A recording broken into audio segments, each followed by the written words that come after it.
My camera didn't focus the first time, so I have to film all of this all over again. Remember when I used to make things so they would last? I know, me neither. But here are 7 things that I own that are 10 years and older. I'm going to show them to you in this video, and I'm not holding on to them because of sentimental attachment, even though for some of them this is also included. I hold on to them because they're still quite functional and usable and make me happy. Hello, you! Welcome to my channel. My name is Petra, and on this channel we talk about all things minimalistic, mindful spending habits, and how to be happy with what you already have. The first thing that is more than 10 years old is my Harry Potter books collection. And I distinctly remember that when I was in 7th grade, the 7th book, Deathly Hallows, came out, and I decided to buy it with my own money. It was actually my pocket money. My parents gave it to me, but I really held on to it. I didn't spend it on sweets or anything else. I decided that I'm going to spend it on this. And that's where it started. I finished the collection in high school and I've had it ever since. And it's going to be with me till the day I die. Even if I move out, they're going with me. Because these books are something that got me into reading when I was little, and it got me into this world of magic, and that's how I got to like fantasy fiction. They make me so warm and cozy. I am so nostalgic when I read them. These books are going to stay with me for a long time. The second thing that is exactly 10 years old is this big boy of a laptop. Let me show it to you. Look how huge this is. But it's a high quality laptop. I mean, it's a good one. It still goes. It functions for what I need it. However, I will have to replace it soon because I have a huge feeling that it's going to die on me very soon. Its drivers drive me crazy, literally. It's just too old. I mean, I cannot use DaVinci Resolve, for example, as an editing software. It's still functional. I took really good care of it. I cleaned it up every once in a while. So I took really good care of its software. I deinstalled and reinstalled Windows a lot of time. The only thing is that the hardware part is falling apart. It's become much slower than before, of course. It's logical. And it's so big and heavy. I cannot take it with me anywhere because I just can't carry it around because it's so heavy. Yeah, when it comes to the editing software, I was so happy when I realized that it will support CapCut because CapCut is very intuitive and I like it a lot. It helps me to bring my editing to at least some kind of level. When I just started, I used VSDC because this was the only editing software that my laptop could support that was for free.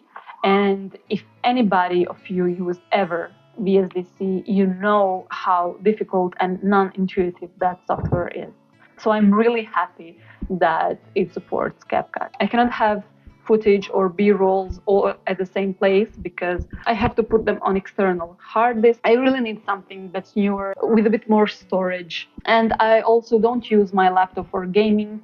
I use it for watching series, browsing the internet, YouTube, or writing my scripts, and before for faculty when I had to do presentations or write some kind of seminars, write my thesis. Now I use it for editing. It's not like I need a beast of a laptop. It's just that I need a new one. Let's move on to clothes, shall we? The first item that I bought exactly 10 years ago when I came to this city that had a bit more harsh winters than what I used to was this scarf from H&M. I know it's a fast fashion brand, but it's what was available for me at the time. I was crazy about sales, and when I found out that I have so much clothes that's cheap at the tip of my fingers, of course, I was so happy. I wasn't really investing my time in researching the secondhand shops, thrift stores, and all of that stuff because at the time, 10 years ago, shopping secondhand was still very much frowned upon because if you shop secondhand, you're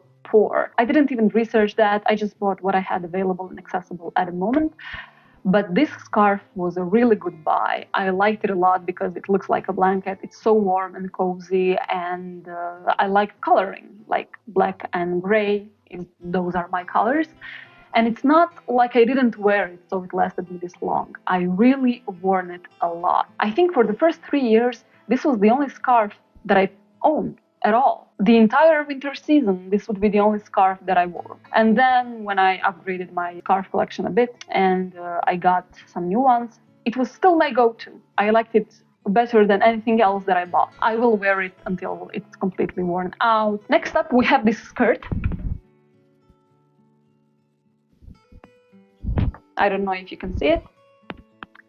You could have seen it in my Shop Your Closet video because it has a bow, and bows are one of the autumn trends this season. I really like this skirt. The material is not that high quality, but I've had it, I think I bought it almost at the same time when I bought the scarf. And you can wear it in winter, in summer. It's so versatile. You can combine it with a bunch of stuff.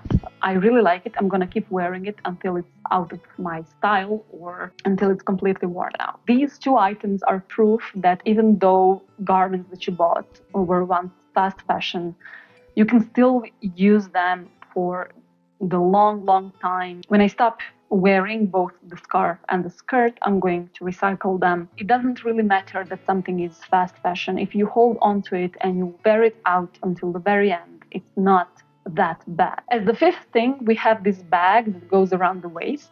I really don't like calling it fanny pack because it's not as elegant as fanny packs are. I bought it in elementary school, I think. I really wore it in high school because I loved this like grunge military style look. Then I stopped because I'm backpack kind of gal and I wear backpacks most of the time. This was way too small to fit anything other than keys and a cell phone, so I stopped wearing it.